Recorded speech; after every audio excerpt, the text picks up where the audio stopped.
ध्यान से सुनो। दुनिया उन लोगों को याद नहीं रखती जो सिर्फ मेहनत करते हैं। दुनिया उन लोगों को याद रखती है जो समझते हैं कि इंसान का दिमाग कैसे काम करता है। हर इंसान के अंदर एक इनविजिबल स्विच होता है। अगर तुम उसे समझ लो तो तुम बिना फोर्स किए अपनी बात मनवा सकते हो। ये मैनिपुलेशन नहीं, परसेप्शन का गेम है। और आज तुम जानोगे वो 5 हिडन लॉज जो तुम्हारी सोशल पावर को नेक्स्ट लेवल तक ले जा सकती हैं।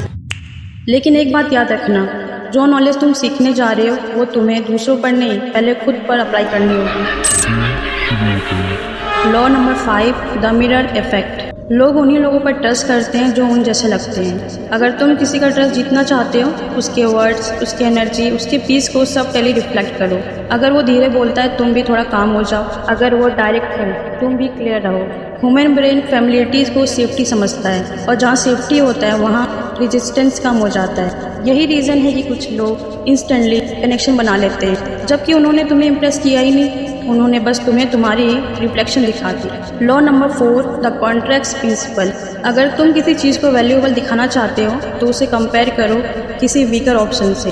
एक 5,000 की चीज़ महंगी लगेगी जब तक उसके साइड में 15,000 का ऑप्शन न रखा हो। सडनली 5,000 रीजनेबल लगने लगता है। ये सिर्फ बिजनेस में नहीं, ये लाइफ में भी होता है। अगर तुम अपनी स्किल्स को हाईलाइट करना चाहते हो तो उन्हें कॉन्टेक्स्ट दो।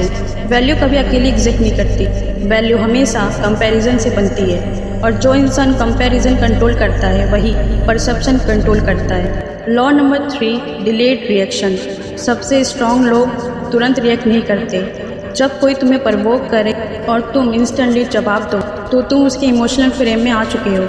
लेकिन अगर तुम थोड़ा पुश लो, ऑब्जर्व करो और फिर कामली रिस्पॉन्स करो तो पावर तुम्हारे पास आ जाती है। डिलेड रिएक्शन दिखाता है कि तुम अपनी इमोशंस के मालिक हो, और जो खुद को कंट्रोल करता है वही इन्वायरमेंट को कंट्रोल करता है। Remember that. Law number 2, strategic absence. कभी कभी तुम्हारी प्रेजेंस से ज़्यादा तुम्हारी अब्सेंस इम्पैक्ट करती है। अगर तुम हर जगह हो तुम कॉमन बन जाते हो, लेकिन जब तुम सेलेक्टिवली अपेयर करते हो तो तुम मेमोरेबल बन जाते हो। Silence, distance, limited access. ये एरोगेंस नहीं, ये पोजिशनिंग है। ह्यूमन साइकोलॉजी कहती है जो चीज़ रेयर होती है उसकी परसीव वैल्यू बढ़ जाती है।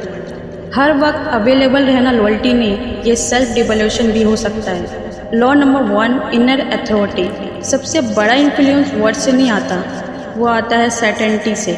जब तुम खुद पर डाउट करते हो दुनिया भी तुम पर डाउट करती है, लेकिन जब तुम्हारी body language, tone, decision aligned होते हैं तो लोग बिना रीज़न के तुम्हारी तरफ अट्रैक्ट होते हैं, क्योंकि सर्टेनिटी कंटीजियस होती है। जो इंसान अपनी डायरेक्शन क्लियर रखता है वही नेचुरली लीडर बन जाता है। आखिरी सच सुनो, पावर दूसरों को कंट्रोल करने में नहीं है, पावर अपनी एनर्जी, अपने स्टैंडर्ड और अपने रिएक्शन को मास्टर करने में है। और जिस दिन तुमने ये समझ लिया उस दिन तुम्हें अप्रूवल की ज़रूरत ख़त्म हो जाएगी, और वहीं से असली इन्फ्लुएंस शुरू होता है। तो अब तुम्हारी बारी, तो तुम कमेंट करके मुझे इन्फ्लुएंस करके दिखाओ।